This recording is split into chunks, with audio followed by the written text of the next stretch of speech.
அஸ்ஸலாமு அலைக்கும். எல்லோரும் எப்படி இருக்கீங்க? நல்லா இருக்கீங்களா? நாம் இன்றைக்கி கத்திரிக்காய் கடையில் தான் பார்க்க போகிறோம். எல்லோரும் சுட்டு தான் கத்திரிக்காய் கடைவாங்க. நம்ம சுடாமலே, அதாவது முத்தின கத்திரிக்காய் தான் அப்படி கடைவாங்க. அந்த காலத்தில் எங்கள் பாட்டி அம்மாலாம் அப்படி செய்வாங்க. ஆனால் நம்ம இப்போ என்ன பண்ணுறோன்னா, இது நல்ல பிஞ்சு கத்திரிக்காய் இந்த மாதிரி வாங்கி செஞ்சு பாருங்கள். ரொம்ப டேஸ்ட்டாக இருக்கும். இதுக்கு 3 நல்லா பழுத்த தக்காளி, ஒரு 10 கத்திரிக்காய் எடுத்துருக்கிறேன். 10 கத்திரிக்காய் நல்ல பிஞ்சு கத்திரிக்காய் தான். ஒரு 5, 6 மிளகாய் எடுத்துக்கோங்க. உங்களுக்கு தேவைக்கேற்ப காரத்துக்கு ஏற்ப மிளகாய் எடுத்துக்கோங்க. ஏன்னா மிளகாத்தூள் சேர்க்க போகிறது கிடையாது. நான் ஒரு 6 மிளகாய் எடுத்துருக்கிறேன். ஒரு கட்டி பூண்டு உரித்து வச்சுருக்கிறேன். கத்திரிக்காயை நல்லா வெட்டிட்டு பூண்டு வந்து ஒரு கட்டி உரித்து வச்சுக்கிட்டேன். 4, 5 சின்ன வெங்காயம் போட்டால் இன்னும் டேஸ்ட்டாக இருக்கும். ஆனால் சின்ன வெங்காயம் இல்லை, அதனால் பெரிய வெங்காயம் வந்து 4, 5 வெங்காயம் வெட்டி வச்சுருக்கேன். தக்காளி ஒரு 3 தக்காளி, ஒரு நெல்லிக்காய் சைஸ் புளி போட்டிருக்கேன். போட்டு எல்லாத்தையும் நம்ம குக்கரில் 2 விசில் விட்டு வேக வச்சுப்போம். ஏன்னா உப்பு கரெக்டாக போட்டுக்கோங்க. உப்பு கரெக்டாக போட்டு விசில் விட்டு வேக வச்சுக்கோங்க. ஏன்னா பருப்பு சட்டியில் வேகும்போது ரொம்ப நேரம் எடுத்துக்கும். அப்போ ரொம்ப நேரம் எடுக்கும்போது கேஸ் சிலிண்டரு தேவையில்லாமல் வேஸ்ட்டாக போகும். அதனால் குக்கரில் 2 விசில் விட்டு எடுத்து பருப்பு சட்டியில் கொட்டி கடைஞ்சிக்கோங்க. பருப்பு சட்டியில் போட்டு கடைஞ்சா தான் டேஸ்ட்டாக இருக்கும். நம்ம அப்படியே குக்கரில் வச்சு கடைஞ்சா நல்லா இருக்காது.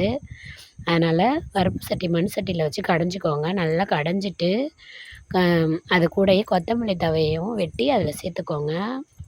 சேர்த்துட்டு கடைஞ்சிக்கோங்க. அந்த கொத்தமல்லி ஃப்ளேவர் செம்ம டேஸ்ட்டாக இருக்கும் ஃப்ரெண்ட்ஸ். எப்படி சொல்கிறது, சொல்லவே முடியாது. இந்த டேஸ்ட்டுக்கு அந்த ருசிக்கு அம்புட்டு ருசி சொல்லுவாங்கள்ல, அப்படி தான் அம்புட்டு ருசியாக தான் இருக்கும். நல்லா கடைஞ்சிட்டு உப்பு பார்த்துக்குங்க. கடைசியாக தாளிப்புக்கு எதுவுமே போட தேவையில்லை. ஏன்னா நம்ம முதல்லே எல்லாத்தையுமே போட்டு வேக வச்சுட்டோம். அப்போ தாளிப்புக்கு வந்து கடுகு மட்டும் போட்டு தேவைன்னா 2 பட்டை மிளகா போட்டுங்க. ஆனால் நான் பட்டை மிளகா போடல, காரம் அதிகமாக போய்டும்னு. வெறும் கடுகு மட்டும் தாளித்து கொட்டி திரும்ப ஒரு கடைஞ்சிட்டேன். நல்லெண்ணெய் தான் ஊற்றிருக்கேன். நல்லெண்ணெயில் ஊற்றி செஞ்சு கடைஞ்சிங்கன்னா ரொம்ப டேஸ்ட்டாக இருக்கும். மண் சட்டின் போது இன்னும் டேஸ்ட்டு இன்னும் அதிகமாக்கி தான் கொடுக்கும். இதை செஞ்சு பார்த்துட்டு கமெண்ட்டில் சொல்லுங்கள் ஃப்ரெண்ட்ஸ். எவ்வளோ டேஸ்ட்டாக இருக்கும் தெரியுங்களா? அந்த புளியும் இந்த கத்திரிக்காயும் அவ்வளோ ஒரு ருசியாக இருக்கும். என்ன செஞ்சு பார்த்துட்டு கமெண்டில் சொல்லுங்கள். ஸ்கிப் பண்ணாமல் பாருங்கள்.